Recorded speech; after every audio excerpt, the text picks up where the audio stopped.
धरती के सबसे आखिरी कोने में भी महायुद्ध के काले बादल मंडरा रहे हैं। नॉर्थ पोल के बर्फीले समंदर में रूस के परमाणु जहाज के सामने दुश्मन देश का जाबाज अड़ गया। देखिए कैसे आमने सामने आ गए महाबली, तो बर्फीले समंदर में मच गई खलबली। ये वो समंदर है जहां तापमान सर्दियों में -40 डिग्री और गर्मियों में -32 डिग्री सेल्सियस रहता है। जाहिर है समंदर के पानी पर बर्फ की परत बिछ जाती है। जब समंदर सफेद हो जाता है तो रूस का न्यूक्लियर आइस ब्रेकर बर्फ को तोड़ता हुआ रास्ता बनाता हुआ आगे बढ़ता है।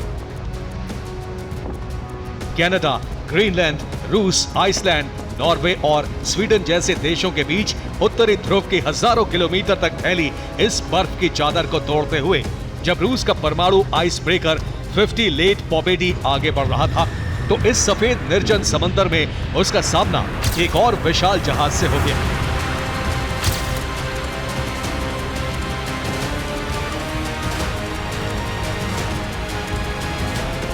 एक तरफ था रूस का न्यूक्लियर आइस ब्रेकर 50 लेट पोपेडी और उसके बिल्कुल सामने सिर्फ कुछ मीटर के फासले पर था रूस के सबसे बड़े दुश्मन यानी नेटो के सदस्य देश फ्रांस का cruise ship lieutenant commandant Charcot. जमे हुए समंदर को चीरते हुए दो जहाज आमने सामने थे। फासला इतना कम रह गया कि एक बारगी लगा कि अब इस टक्कर को कोई नहीं रोक पाएगा, लेकिन कुछ मीटर के फासले पर दोनों रुक गए। दोनों जहाजों के लोग डेक पर इकट्ठा हो गए।